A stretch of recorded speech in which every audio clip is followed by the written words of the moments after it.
Welcome everyone to the Sheepdog Project. This is Doc. With me is Tim, of course. Hello. Tim, I was thinking today, a man's home really is his castle. Would you not agree? Oh, wouldn't I ever? Yeah, it is the legally. I mean, in some places, it actually you can treat it like your own We castle. have the castle law. Yes, we do. A That's lot it. of states don't have that, but fortunately, here in Texas, we do. Um, but I definitely, both in like my perspective and how I treat my home, uh, I have the mindset in a defensive strategy that is my castle. Like good luck trying to breach the walls. It's we joke, but really, that's kind of how I look at it in my mind. In my mind's eye, is like, what have I done to make sure that my castle is one that's hard to rape and pillage? Yeah, and historically there's been a lot of confusion between a palace and a castle. Buckingham Palace is certainly a palace. I don't know how defensible it would necessarily be. But if you look at some of the traditional castles, especially around Scotland, they are fortified. They are fortresses. These were people that wanted to repel invaders. And I know for me, when every place that I've lived, I have, even when I lived on my own, I have always had some type of defensive strategy. And I don't know about you, but for me, typically, I mean, obviously there were a few times in the military where I didn't have a choice where I lived. Obviously, in the barracks, I didn't have a choice. Getting an apartment right off post because it was convenient, I didn't have much of a choice. But as I've gotten older, for me, my plan for home defense starts before I even ever look at property. And one thing that I do when I did it when I bought my most recent home. I looked at crime statistics. I looked at demographics. I looked at uh, obviously, price of homes, taxation, school districts, everything else. But a lot of these things play into, is that home going to be in a safe neighborhood? Is it going to be in a safe location? And what ended up happening, just based on the analysis that I did, I actually ended up moving in three houses down from the county sheriff. So obviously, based on the computer searches that I did and looking at FBI statistics and crime statistics, I made the right choice. How do you approach it? I mean, site selection is massive. When you look at kind of the special forces fire bases overseas, sometimes we have to be in those places because there's like we need to influence an area and a culture and a demographic. But sometimes we strategically build those bases because they are easily defendable or because they can influence the layout of the land because of how they're located and where they're located. There's countless resources online, here in the United States about where you can get information from. Are there any sexual predators that live in your area, like watchdog.com.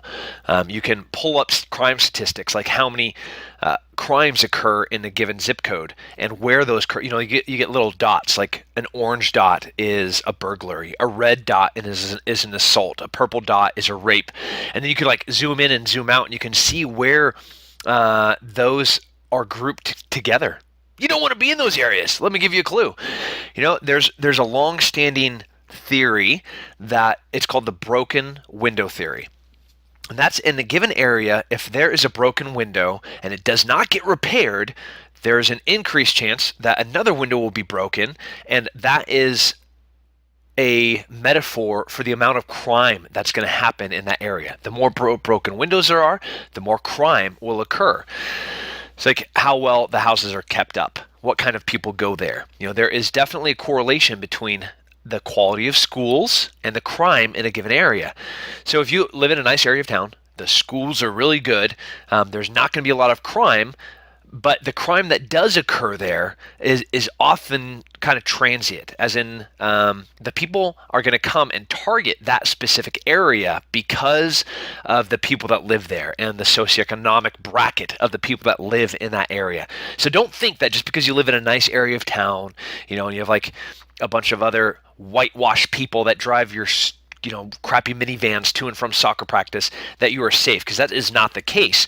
It's just it's going to be a unique type of people that will be targeting you instead of it just happening all the time while you're there. So site selection is massively important, and there's a ton of resources online, especially to find out what's there.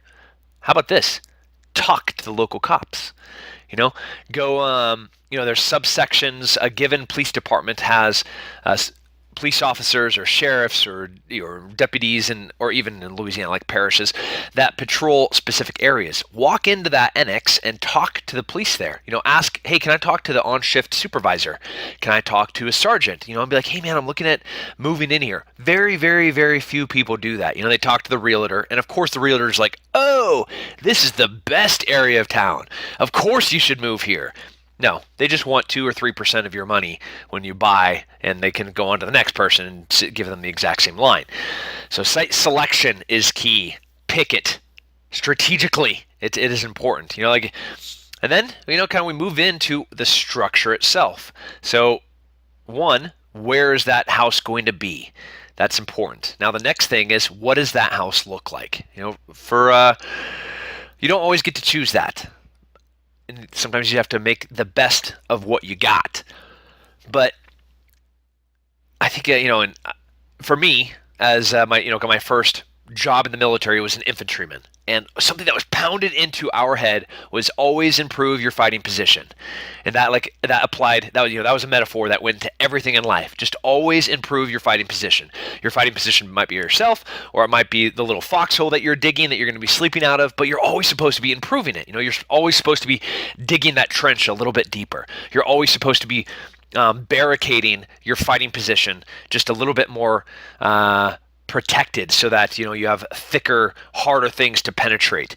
So it's just this mentality that the longer I'm there, the more protected that house is going to be.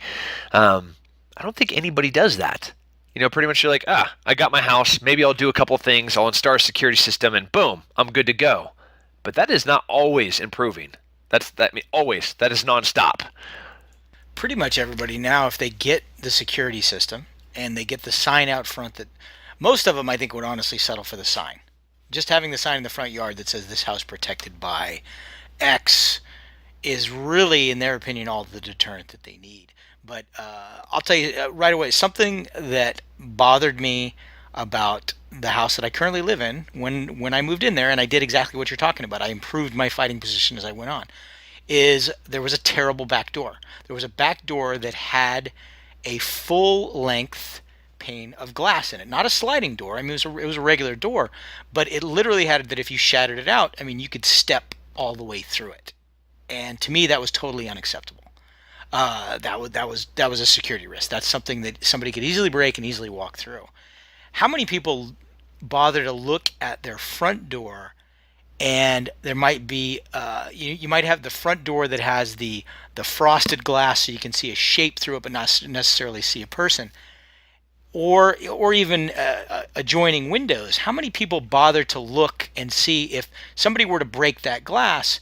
Can you then reach an arm inside to reach the locking mechanism? And I think a lot of people don't look at that. Those are some of the first. And you've been to my house, you've seen. And that's the one comment I get from everybody that comes over. Wow, that's an amazing door. Because I have a big, thick oak door with no windows on either side that you would basically have to get a battering ram through.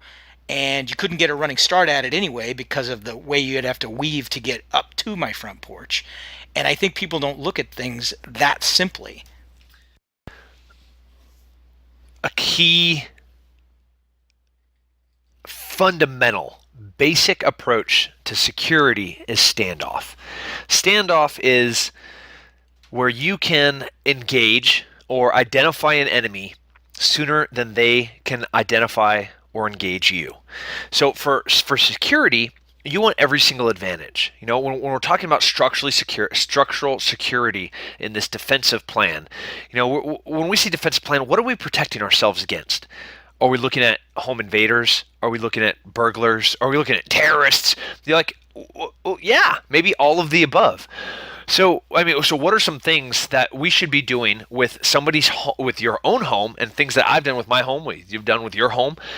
My home is this ongoing, ever improving fighting position. From changing out windows so that they're entry proof, changing and adding film onto the glass. 3M makes a beautiful, brilliant product that is a film that attaches to existing windows that make it shatterproof. You essentially need a chainsaw, a quickie saw, a sledgehammer, and a pry bar to get through my windows. Not I throw a rock and it breaks and I go in. So I have obviously sensors on my windows, and then inside of every single one of the rooms I have cameras and motion sensors. But just to get through the freaking window, it'll take you like 10 or 20 minutes to get through any window in my house. We're not talking about my doors. We're not talking about out-facing floodlights that I can hit a panic switch, or motion sensors, or the fact that I have a dog that's bigger than most humans. Like, just the physical security of my home is ever improving, and some of these options are very, very inexpensive. You could just do this aftermarket. And you're talking about something the limit for everybody when it came to bars on windows was always aesthetics. And there's you always hear the jokes about where you can tell when you've gone a step down in neighborhoods when there are the bars on the windows. That's aesthetically they're not pleasing. Your neighbors hate them. You can't see out. What if there's a fire? Of course, you always hear that. But a product like you're talking about, the 3M film, it really is going to be just as much of a barrier, because the bars are also problematic. Most people that I have known in the past who have those bars on their windows don't check them on a regular basis. Somebody could be coming up every night and slowly undoing the bolts in those bars over the course of a week, and then the night they actually want to come in the window, you just pull them down and you come right through. But something like you're talking about, a film, it's aesthetically pleasing, it's always going to be there, it's not something that they can come and defeat over time. They're going to have to come with major tools to do it. Major tools. When you're forcing somebody to do something to get through a physical security that you've put in place, you're going down the right road. Like, how often have anybody that's listening to this, when was the last time that you walked around your home? When was the last time that you did a perimeter sweep of your own property, where you walked around everything? You walked through your gates, you looked at your windows, you checked the exterior doors. For some people, they probably haven't done it in like a year or two.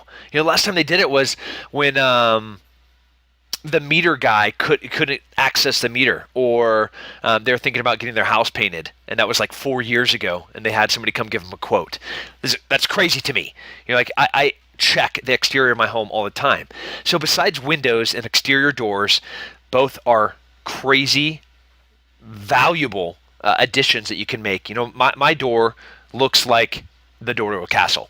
I have expanded like freaking steel on the outside of a double hung vertical and horizontal bolt lock doors with shatterproof glass. Like, you pretty much have to take an M1 Abrams tank and ram it up the 5 steps and slam it into the front door to try to get through my front door. I have motion sensor cameras on the front door, in addition to floodlights on all corners of my home. So that's just physical security. We haven't moved into the interior of the home, or we're talking about panic rooms and if you don't have a dog, I just read this fascinating article about they interviewed almost 100 professional burglars. So these were felons that were in their respective penitentiaries, and they asked them like very basic questions, like, how did you pick the homes that you're going to rob? So, and what time do you rob at? Like, what time are you going to go burglarize? So the 2 most common times are middle of the night when it looks like nobody's home, or in the middle of the day when nobody is home. So obviously there's more people that are going to be home at night. There's going to be fewer people in the day. So a lot of burglaries occur in the day before you get home from work, between that 1 and 4 or 1 and 3 p.m. So before the kids get home from school at 3, before you get home from work at 4 to 5, and but not with the chance of you being there during your lunch break. So that's really a vulnerable time for a lot of people. One of the things that almost every single one of these professional burglars said was they were deterred by homeowners that had dogs and homeowners that had physical obvious security measures in place. So yeah, it's really cool to have sneaky, like, dude, I'm like with the CIA things in place, like, and maybe or maybe not. Do I have some of those in my own home? That's for me to know and for you to wish that you knew. But what I do have is I have deterrence. I have things that when you look at my home, you go, maybe I'm going to drive down a couple more driveways and find an easier target. All you're trying to do is discourage and dissuade somebody that's driving down your road or walking down your street from being like, oh yeah, that's the house I want to go to. That one looks easy. Don't be that easy target. So just the physical appearance, the sign in the yard, the obvious signs that a dog lives there. I'm not saying to put a beware of dog on your exterior gate, but there should be something that lets somebody know that they have something that's going to tear their throat out if they walk through that front door. I actually knew a guy who kept a very large dog bowl and some very large dog chew toys on his back porch, even though he did not own a dog, for just that reason. Yeah, I mean they have things that when you ring the doorbell, there's a delayed response for a dog being like, yeah. We joke like the Macaulay Culkin Home Alone, where he put all these things in place that essentially dissuaded and discouraged the robbers, the burglars from coming to the home. That's what we're talking about doing, but real physical security measures in place that will, without a doubt, discourage somebody from hitting your house. Do what else you don't do? You don't show your hand. You don't put the box to the TV you just bought sitting in front of your home. Like I promise you, on December 26th, when the criminals are driving around the neighborhoods, they are absolutely, positively identifying future targets and which ones they're going to hit. They are profiling every single home, and they are figuring out how and where they're going to get the easiest goods. Don't be that guy. Don't set yourself up for being a victim. So these are all kind of like passive security measures. These are things that we're doing on the structure. These are things that you shouldn't be doing. You don't want shrubs near your house. You don't want dark, protected from the street areas where people can hide for long periods of time to try to gain access. If there's a dark side to your house, put a light there. If you have a bunch of shrubs that are protecting a window, trim them back. You want visible, exposed areas. So like if it feels and visually looks exposed, it is. And that means somebody wouldn't, if somebody went there to try to get in, they would feel visible and they would feel exposed. And predators, they're cowards. They're crappy, disgusting humans. And they do not, like cockroaches, want to be in the light. They want to scurry away through the darkness and find the crumbs that are left in the corners. These aren't the type of people that say, well, I'm looking for a bigger challenge. I want to rob the, I've robbed the easy houses. I want to rob the difficult. I want the challenge. These are people that are where they are in life because they've taken the easy way out. And like you talked about, they're going to look, if your house is less attractive, looks like less of a soft target than the one 2 to 3 doors down. I mean, I hate, the old saying, I don't have to beat the bear, I just have to beat you. It's you're not screwing your neighbors though. I mean, you're looking out for yourself. Make your house less attractive to rob. Yeah, that also means that you are not leaving your Yeti cooler in your driveway. That means that your nice Ford truck with the bumper sticker with all the different recreational activities that you do that are all indicators of your socioeconomic class is left in the driveway. That you are you want to look, your home should look like the gray man. It looks like everybody else, except when somebody takes a little bit extra time and they start spending that power of perception in gauging how easy that home would be to break into, and then they start identifying the things that make your home the wrong target. That's motion sensors attached to floodlights on the outside of your home. That is solid wood or double core doors on the exterior of your home. That is a sign in the yard that says protected security provided by or protected by insert name of alarm company. That is a sign on my front door that says, don't knock on my front door because I have a dog and I don't like my dog barking. That's a pretty passive, like, I not only have a dog, but I don't want you to knock on my door. So, one of the other things that was in this this interview with a bunch of burglars was, do you knock on the door before you burglarize it? And during the day, every single one of the people said that they would knock on the door. So they'd walk up as if they're a panhandler, or that they were selling something. If they're trying to meet somebody on Craigslist, if they're trying to sell a product, hey, I got a vacuum for sale, or I'm selling this new fantastic soap, or I'm selling these great new knives. Every single one of them said that they had a pre-packaged sales plan, a pitch to give the homeowner if they answer the door. If they didn't answer the door, boom, they know the home is vacant and that it is ripe. It is a ripe opportunity for them to go in and take whatever they want because there's no security measures in place. Nobody's knocking on my door. Nobody's coming up and being like, all right, let's see if I can sell this guy these knives. Because one, there's a sign that says, get the hell off my property because I have security. Two, if they come to the door, it says, don't knock on my door because my gigantic dog is going to bark and wants to eat you. And third, they look at the door and they're like, I can't break that thing in. And then four, they're like, oh, wow, I'm being recorded right now because I see a motion sensor camera attached to the ringer to the doorbell. So, boom, right there, they're like, all right, maybe I'll just go another door down. So, let's not even be in the fight in the first place. Let's not even put ourselves in that position, that vulnerable position, where now we have to think about defensive measures, which is what we're going to do on the inside of the home and what we're going to talk about next. Before we jump into that, let's talk about, so somebody's knocking on your front door, and I had a female relative of mine telling me about how we get tons of salesmen in my neighborhood, but if I'm not expecting anybody, I don't answer the door at all. And knowing exactly what you just said, I told her why that was a terrible idea, because that could be the knock to find out if anybody's home. And then the next step is to walk around the back. I look like I'm a guy checking the meter, and now I'm breaking in the back door. So you do have to confront that head on. You do have to be overt about it. And there are a few different ways to do it. I do tell people, especially if you're a woman who's in the home alone, you should not be opening the door to talk to that person. And we've been trained to believe that, it's rude to talk through the door. Well, be rude. Your safety's at stake here. Be rude if you have to.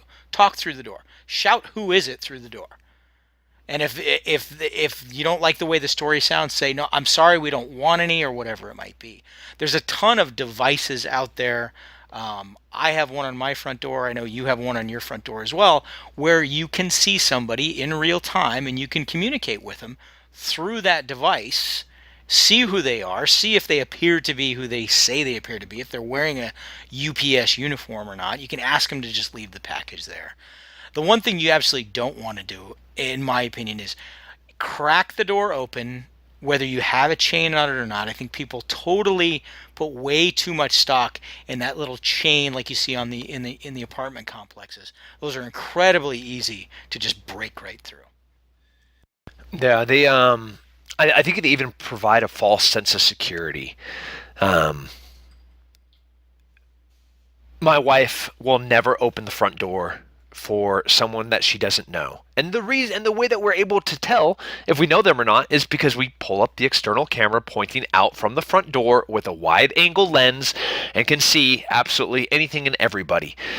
There's a very, very common home invasion tactic where they send one person to knock on the door, and that person that knocks on the door is the most pleasant looking person. It's going to be a young girl. She's going to walk up, she's going to knock on the door, and when you open that door, right around the corner, right outside of the field of view of the camera, is 3, 4, 5 men all waiting to run up those stairs, kick in the door, and come inside and do whatever they want to whoever's in the home, take whatever they want, to include life, virtue, and property. I don't care about property, and that's replaced, but I'll tell you what, I care about everybody that lives in this home. And what have you done actively to protect the most valuable things in your life from harm. So the plan. So you got to have a plan. If you fail to plan, you plan to fail. So what are some important tips that people should know for how to make your home security plan? Now we're talking about what you did outside the home. What are you doing inside your home? I think one of the first things you need to consider is what you're bringing into the fight. Not only who you are and what you're bringing into like the assets. Like, man, I can bring vengeful, wrathful violence when you come into my home. Well, I mean, I can bring that anytime. But you come into my home, and like, this is not me fighting for your land. This is me fighting for my land. And this is something else entirely. There are no rules when you come into my home. There is no fighting fair. There is no Geneva Convention. There is no rules of engagement. I'm going to tear your eyeballs out. I'm going to bathe in your blood, and I'm going to like drink my wine from your skull from this day forward type mentality. Well, maybe that was a metaphor, but I'm actually probably literally going to be doing all of those things. So what do we bring into the fight? If you live alone, you can pretty much barricade yourself in place. So the first thing that I would recommend for somebody that lives by themselves is to create a safe room from your start position. Now, your start position is usually going to be your bedroom. That's where you sleep, right?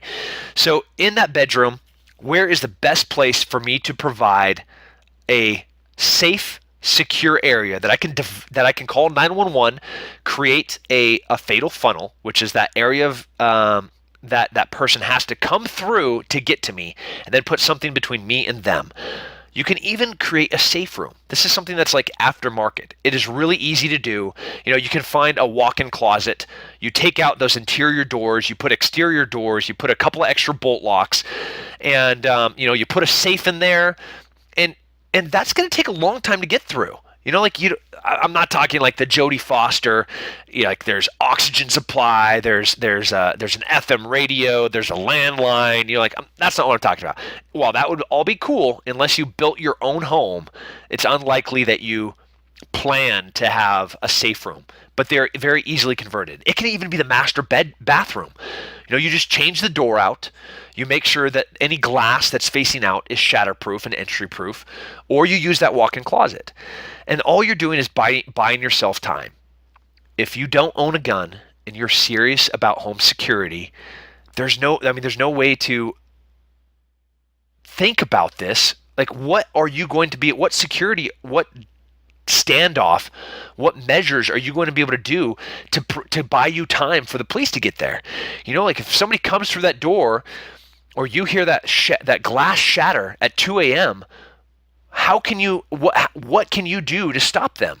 Like, yeah, you can lock the door. You can barricade yourself in place. How long will that postpone somebody from getting in there? I don't know. These are rhetorical questions.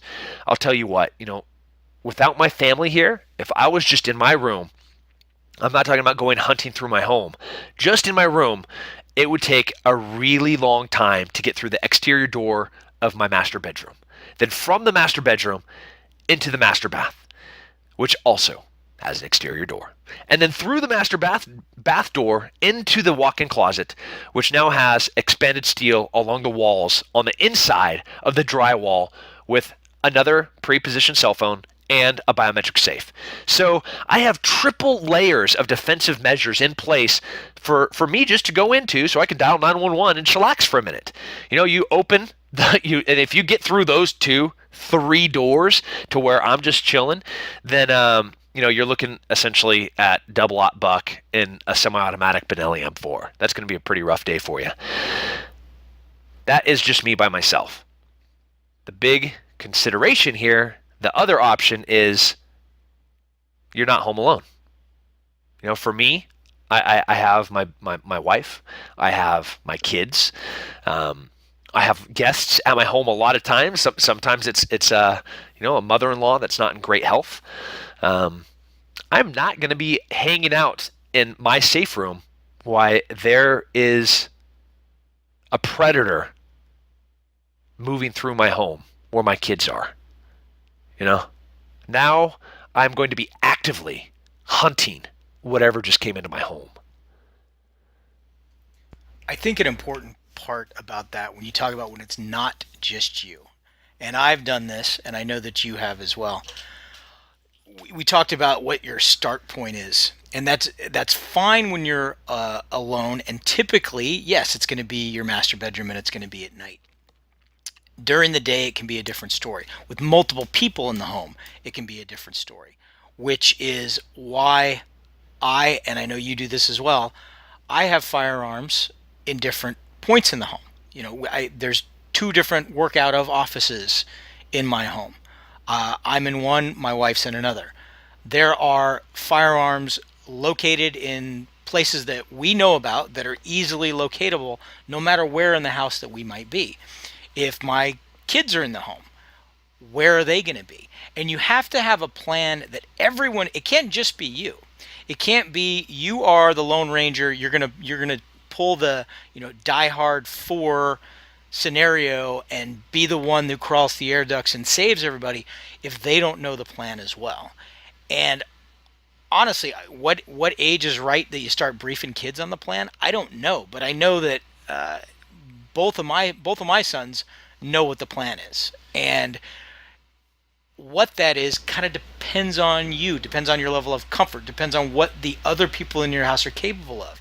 It might be something as simple as, if this happens, you hunker down in place and I'm going to come to you. Or this is the point in the home that everyone primarily is going to try to beat feet back to. These are going to be the areas that you talked about, the fatal funnel. You might want to designate, no shoot zones. Or I've even gone so far as to tell my children, crawl under your bed, because I'm only going to shoot at this level and higher. And if you're under the bed, I know you're safe. Be prepared. We talked about structural security measures. Now we're talking about an in-home defense plan. This is, you have to plan it and you have to drill it. So, I have beautiful daughters. I have an amazing toddler son. I have a beautiful wife. I don't want them to have to think or to worry about their safety and their security. So a lot of the things that I've done, they have no idea that they're in place. They don't know that the whole entire home has entry resistant and nearly entry proof windows, that they're shatterproof, that you can't get through, that you can't break the glass. They don't know that that's there. It was installed when they're at school. They don't know all of the security measures for externally what has been in place. All they know is that they're safe. And you as a parent, that is your job, is to make sure that they are safe and that they feel safe. That is not, a teenager's responsibility to think about all the things that they need to do to be safe. Now, but as those kids get older, it is perfectly fine to start integrating them into portions of the plan. So just like a fire drill, all right, if you hear the fire alarm go off, or there's a fire in the home, we're meeting at Mr. and Mrs. Smith's house across the street. Okay, we're all going to meet right at the front door, and don't go anywhere until we're all there. If Daddy doesn't show up, wait, and and Mr. Smith is going to come to the door, and everything will be fine. That's a basic fire plan. This in California where I grew up, we because earthquakes were so commonplace, we even had an earthquake plan. If there's an earthquake, the first thing that you do, for me and my brother, because we had this huge, massive double-decker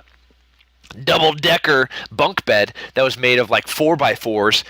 My brother and I had some energy problems, so yes, our bunk beds were made by 4x4s. We would just crawl underneath the bed, because you would essentially have to drop the whole entire house on top of this bed to break us.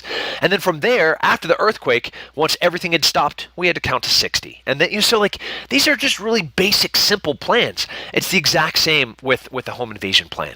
You just can give your kids little bits of information about what they need to know, and you're going to take what they know and put that as part of your plan. So I have organized where all of my kids sleep essentially in one portion of the house. There is one hallway that runs to all three of the bedrooms.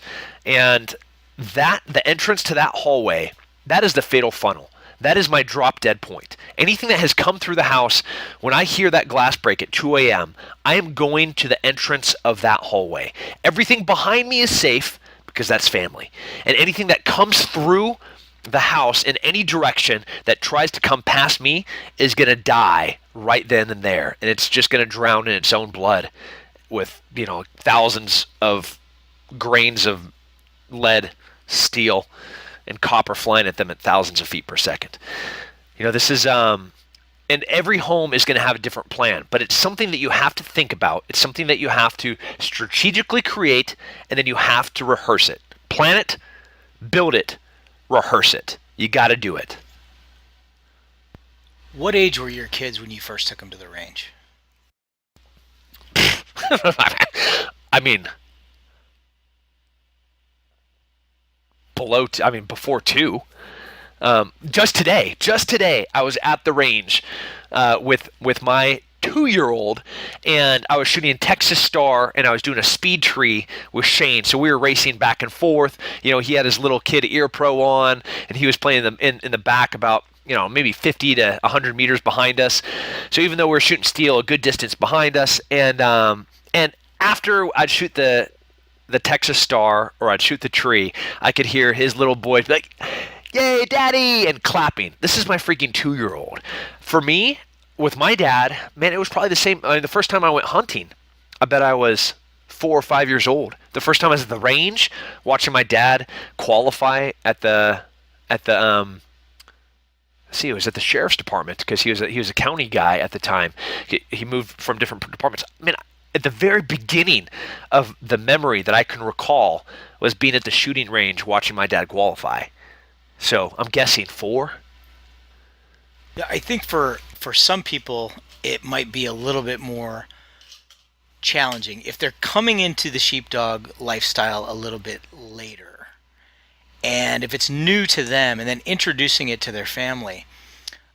It can be a little bit challenging. I think the way you were raised, the way I was raised, the way we raise our children, in exposing them to that at an early age, so it's not alien to them, it's not scary to them. Guns are not these magical items that will kill somebody on their own. They are tools to be properly used and to be respected. Teaching that to a family, you have to do it. If you're coming to it late, I think what I'm saying is you have to do it in a smart manner. You have to do it in a stepwise fashion. Don't think you're going to take the entire family, your middle school age kids and your spouse who's never even held a firearm before, out to the range on a weekend when it's crowded, when all these crazy things are going on. I mean, it would be literally like pushing people off a helicopter into the middle of Mogadishu. And that's going to make things a lot harder later on, in my opinion. Yeah, the earlier you can kind of bring these basic fundamental attributes to your family, the better off you are. When it's not like we've sat around the dinner table and be like, "All right, son, 2-year-old, this is your job. You will climb out of the crib. You will low crawl to the bed, which is near the closet, and you will barricade." No, that's not happening. It's not like I go to my teenage daughters, be like, "All right, you will kick your boyfriend out of the room, and then you will double lock those windows." No, that's not happening. First, I would kill that kid. But second, they're just commonplace conversations. Like, "All right, kids, here's what we're gonna do. If you hear the glass break, don't worry about it. Everything's going to be fine. Daddy's here. Mommy's here. The puppies are here. The puppies love playing with people. And sometimes they play a little bit rougher with people that they don't know. Like Jude, my white German Shepherd. He likes it when there's little flecks of red in his beautiful white fur. They're like, ha, ha, ha, ha. No, I'm serious. He does. By flecks of red, I mean blood. Every family's different, but having it be a discussion that is casual and easy, and then start planting those seeds of like, this is what we're going to do. And once those kids get older, you can integrate them into more portions of the plan. My wife knows, she's going to go to the baby's room. That's the first room. And all the rooms behind it, those are the older kids' rooms. Nothing is coming past that hallway. Like, if something comes past that hallway, that means that I'm dead. That means, Tim Kennedy has died outside of those doors in the hallway. So, do you know what's behind me? everything I care about. And do what the next door is? A fatal funnel that my wife is in. So yes, we have pre-positioned home invasion weapons, which are different than a concealed carry weapon. I've a Glock 43, or sometimes a Glock 19, depending on where I am or what I'm doing, that I carry with hollow points for everyday carry for personal security. The things that I have in my home in pre-positioned locations are a lot more violent. And they are loaded with very violent things that are perfect for the location that they're going to be used. So think about the material that your home is built out of. Do you want to be shooting green tip, 5.56 through your home? Probably not. Unless you have a bunch of dudes with body armor that are going to be kicking in your front door with a battering ram and you want to kill them, then you probably don't need green tip. You could even use 55 grain 223, or you could use some hollow points, which are also made, a 65 grain hollow point. Do you want to be using a double-aught buck? Well, depends on where you are in your home. Could you just use a bird shot in your home that would definitely kill somebody, but won't have that over penetration that would be going through multiple walls, maybe into a neighbor's home? Fortunately, my entire home is made of crazy stone. Like, I could get in a massive gunfight with double-aught buck, or even green tip, or slugs, and no bullets are going to be going out of my home. Even the windows, which is pretty cool to think about. Humble brag. That's extremely important, is thinking about the secondary effects. If you can't, you're not going to slay and spray. You're not going to, like you say, put in a mag of penetrating ammo, armor piercing ammo, and spray it through walls, because you are talking about when you don't know what's on the other side of that wall. It drives me crazy when people talk about things like, I would just put I would load up double-aught buck, or I would load up whatever, and I would shoot through the doorway. And they talk about, when you go to CCW classes, they talk about this. You are legally responsible for whatever you shoot that's on the other side of that door. And to take it a step further, what if it is your family member that's, you're barricaded, you heard the glass break. What if it was somebody got up for a drink of water in the middle of the night and it was an accident, and now they're coming to say, Dad, I accidentally broke the window, and you hear them on the other side of the door and you put a round through that? That's a problem. That's something you have to take into account. You talked about over-penetration, which is something a lot of people probably aren't familiar with. You want the round to go into the person and do damage. You don't necessarily want rounds that are going to fly, like the joke from the movie, through the armor, through the victim, the other side of the armor, through a school, through a wall, through all this other stuff. That can be a problem. So you need to make your selections appropriately. And let's talk about that. Let's talk about weapon selection. I mean, for home protection, you really can't go wrong with a shotgun. Love something as simple as a Remington 870, a Mossberg 500, Mossberg 590. If you want to get fancy, you can go into the Benelli category. You can go into this. But like, a shotgun takes the human error out of things, but the volume of damage that you can do is massive. Massive to your home, massive to the perpetrator, massive to the home invader, burglar, but also the consequences of misusing such a violent, destructive tool is multiplied. So the thing that comes to me when I hear that glass break, before that even happens, actually, standoff, we were talking about that first. You want time. Time is always going to be your most valuable asset. What is that thing? So if somebody comes to my front door, before they even try to kick the door in, I'm notified that that's happening. And before that, the motion sensor has already kicked on, and the external light, the floodlight, has kicked on. So I already have 3 things that are giving me an indicator that somebody is at my door. Now, they kick the door open, the alarm has gone off. I have a lot of things in my favor. Like, ideally, I've already moved to my biometric safe, and it has delivered me my two beautiful things. I have a Glock 21 that is all tricked out. Think about this. You don't want to fight fair. You want to cheat. Like I think we talk about this all the freaking time. This is not like Queens of Marksbury rules where we're like, all right, get your dukes up, and like I'm gonna throw a punch and you're gonna throw a punch, and like there's no biting, there's no kicking. No, man, you want to cheat. So my guns have crazy sights on them.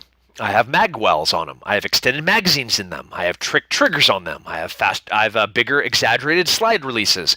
So the gun that comes out that is delivered into my hand, which has a round in the chamber, and that round is a very, very vicious hollow point. So it's going to do the most amount of ballistic damage into the thing that it lands in, but doesn't over penetrate. The also thing that comes out is a flashlight. A flashlight that is not attached to my gun. This is important. Yes, I have a light on my gun. Yes, I have night sights on my gun, but I also have just a regular flashlight. Let's say it's a police officer that's checking out a call about a burglar in the area.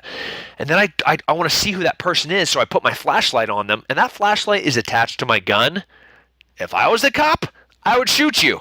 So have an extra light. Have a light that I can shine around a corner while I have my hand on my gun. And if I want to use the gun on my light, I can. That's another option. I also have a fixed blade knife that pops open with that safe. And then also, I have my Benelli M4 semi-automatic shotgun with preloaded rounds depending on where I am in the house, which Benelli comes out. Does this sound excessive? Maybe. But it also sounds safe. And with safety and security comes freedom. It's something I don't have to worry about. Yes, I'm always improving, but it's not something I'm stressing about all the time because I know that that crap is there. It's awesome. Yay, freedom. I think the light is the thing that so often gets missed. I don't know how many people it's like, oh, I've got a 357 Magnum revolver in my nightstand. Having a good, reliable light source that you check, that's a good tack light, is extremely important. And I think most people miss that part. At least a lot of people that I talk to. And I don't think that can be overstated how incredibly important that the light is. Yeah, it's massively important. It's everything in home protection, home defense, home invasion, response, prevention category has light associated with it. I'm a predator at night. I love darkness. I know I have every advantage when it's dark. I can see them. They can't see me. I know where the lights are. They do not. Like even in combat, I love dark nights. Not like, half moon. I mean, no moonlight. Not full moon. No moon. That tiny little sliver that's providing no illumination at night. That's the times where I'm like, oh yeah, I'm in charge. Because because I'm at home in the darkness and I have every single advantage. I am the one with the IR laser and the IR flood and the PVS-15s and the PG-34s. Oh yeah, I'm the one that's dictating where this fight is taking place. And when you're talking about your home, you should have every single advantage. You should know where those lights are. You should know how to blind the guy. You should be the one that knows where every single motion sensor is. You should know where every single panic light is. You're the one that set that up strategically because you set up that home defense plan. Then with that plan, came all the things that you put in place with it, and then you rehearsed it. Then you drilled it. And now executing it, that's the easy part. And if you did everything right, you're never going to have to because the deterrent was so significant and so powerful that you're never even in a position where you have to do it because you have been on the offense. The best defense is a good offense. We are talking about massive deterrent. And if they decide to come and try to play around, it will be the last and worst night of their life. When you talk about wanting to have an advantage, one disadvantage that you're going to have in the scenario that we're talking about is you just woke up. The guy who's breaking in, he's been awake for a few hours or he didn't go to bed at all. He's been outside your house. His eyes are adjusted to the darkness. You have gone from a sound sleep to having to defend yourself in the matter of a couple of seconds. And that's why it's extremely important also to minimize the number of steps, to make things as simple as possible. You don't want a weapon that's extremely complicated. You don't want, everybody's worried about, oh, I can't keep the gun loaded because I've got kids in the house. The more steps that you have to go through, how many people out there have ever gone from a dead sleep to retrieving their weapon, retrieving their light source, loading the weapon, putting the weapon into action, up and moving? I have. I know you have, Okay. and I know a lot of us have. But out of the people that are listening, you familiarize yourself with your firearm. You go to the range. It's light out. You go to the range. You've been awake for a while. You've had some coffee. You are controlling the distances at which you shoot. You're controlling all of these things. Those silhouettes that you're shooting on the range aren't hiding behind the couch. They're not trying to hide themselves from you. So what I'm getting at is you want to minimize all those variables, and the way you do that is through muscle memory, through knowing the firearm that you're going to use. I've got one firearm that I carry with me every day, but I like the huge hand cannon that I only fire once a year in my nightstand because I want it to make a lot of noise. Well, if that's not the weapon that you're most familiar with, when you have only been awake for 30 seconds, that's going to be a problem. You have to minimize all of those variables. You're going to be in full lizard brain mode.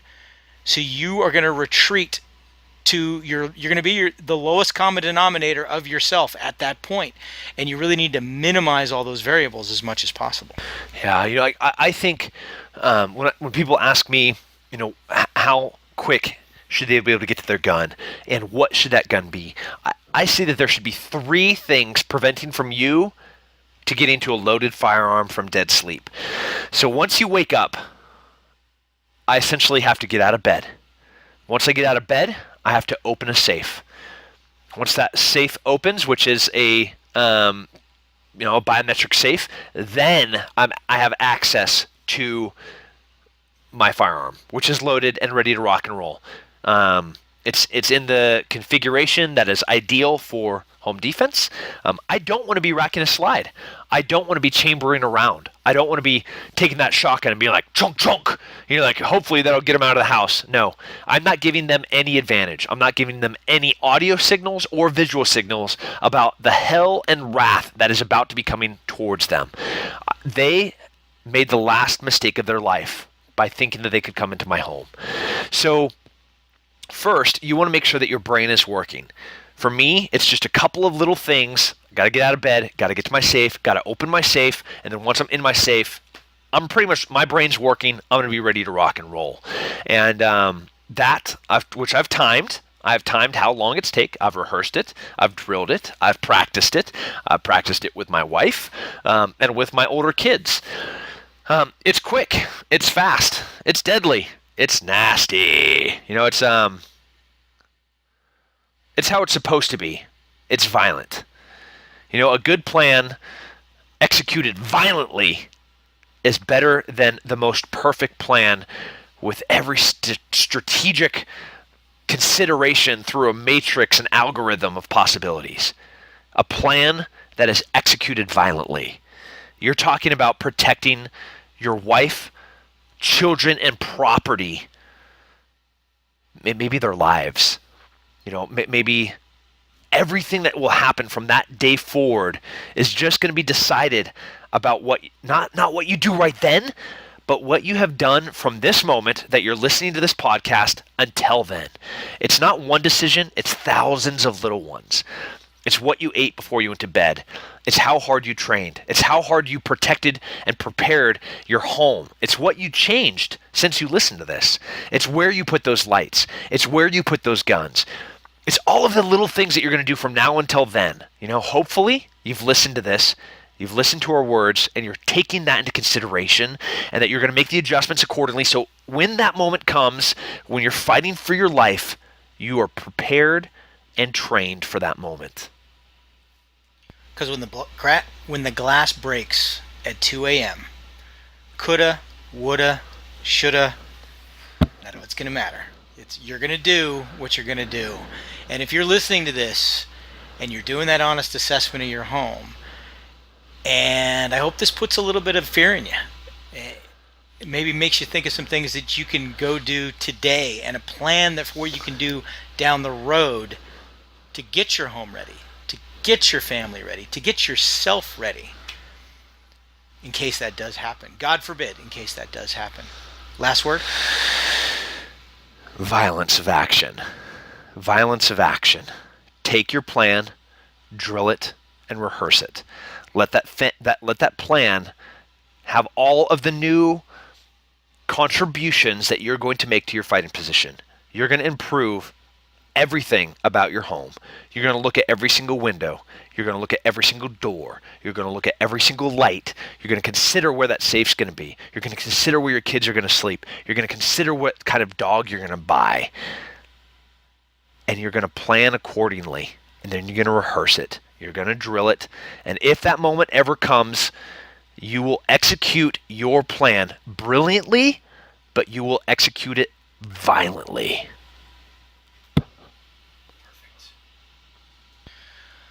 Absolutely perfect. I'm going to close today with a quote that I think fits. This is from Jeff Cooper, who was a United States Marine. He was also founder of the American Pistol Institute, which later went on to become the Gunsight Academy.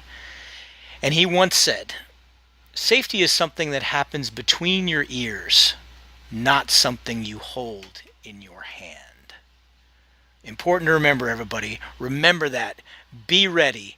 Have a plan. Rehearse your plan.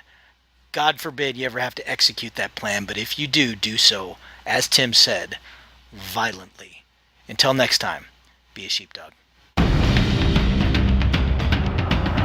You have been listening to the Sheepdog Project. Follow us on Facebook at facebook.com/sheepdog response. The views expressed on this podcast are those of the individual and do not represent any larger entity, public or private.